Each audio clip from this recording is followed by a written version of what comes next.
Bonjour à tous, on se retrouve aujourd'hui dans ma nouvelle cuisine pour réaliser la recette des sablés aux amandes, aux cranberries et au citron. Alors si vous êtes vraiment fan de sablés, je vous rassure, il y a plein de recettes sur mon blog culinaire. Je vous invite à aller voir. Sablé à la cannelle, sablé à la pistache, aux noisettes, bref, il y a tellement de façons de cuisiner ces petits sablés. C'est vraiment toujours un régal, au petit déjeuner ou pourquoi pas au goûter. Pour ceux qui ne connaissent pas les cranberries, elles font partie de la famille des fruits secs. Les fruits secs sont connus pour être très riches en sucre, mais également en fibres et en magnésium, alors on en profite au maximum. Pour cette recette, j'ajoute également un petit peu de poudre d'amande. D'un point de vue texture, vos sablés vont être vraiment succulents. Et d'un point de vue nutritionnel, les amandes, ce sont des fruits oléagineux. Ils sont très riches en fibres, en protéines, en vitamines et en minéraux. Alors autant en profiter au maximum avec cette petite recette de sablé.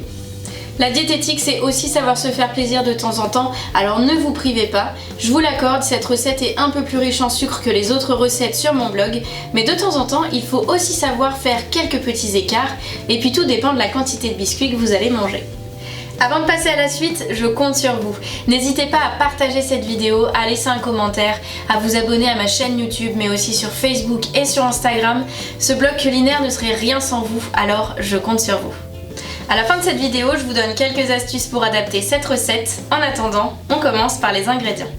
Pour cette recette, vous aurez besoin de farine blanche, de beurre, doux ou demi-sel, de poudre d'amande, de sucre blanc, sucre roux ou cassonade, de cranberries séchées, d'un œuf et des zestes d'un citron jaune.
Et voilà, les sablés aux cranberries, amandes et citron sont enfin prêts. Alors c'est vraiment une recette hyper savoureuse, un petit peu sucrée comme je vous le disais, mais parfois il faut savoir se faire plaisir.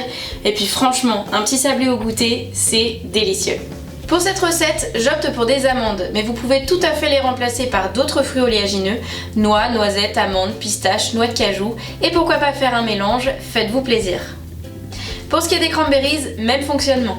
Vous pouvez les remplacer par d'autres fruits secs, abricots secs, raisins secs, figues séchées, dattes séchées, pruneaux séchés, raisins secs, bref, il y a du choix.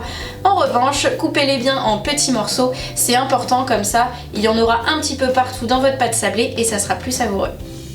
Dans cette recette, j'ajoute quelques zestes de citron jaune. Évidemment, vous pouvez réaliser cette recette sans, mais je trouve que l'association citron jaune-amande se marie à merveille. Et enfin, pour réussir à coup sûr votre recette de sablé, je vous conseille deux petites choses.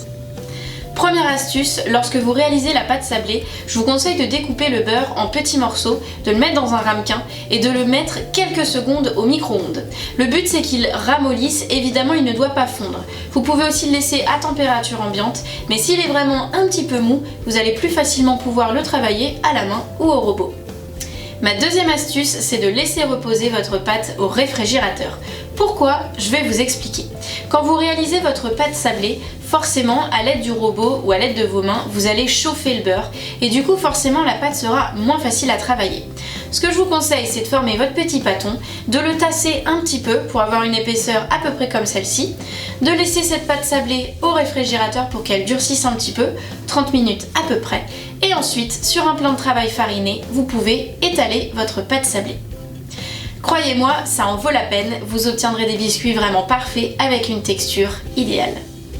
Et voilà, je vous ai partagé toutes mes astuces pour réussir à coup sûr vos sablés, mais aussi quelques idées pour pouvoir adapter cette recette. N'hésitez pas à remplacer un aliment par un autre en fonction de ce que vous aimez, mais aussi de ce que vous avez dans le frigo. La cuisine, c'est ça, on s'inspire d'une recette et on fait un petit peu à sa sauce. Retrouvez l'intégralité de la recette dans le lien qui s'affiche dans la description juste en dessous.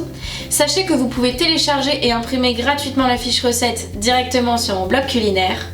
Avant de partir, on s'abonne, on partage cette vidéo, on laisse un commentaire, ça fait toujours plaisir et encore une fois ça donne vie à mes recettes. On se retrouve très bientôt pour de nouvelles vidéos sur mon blog culinaire. Bon appétit et à bientôt!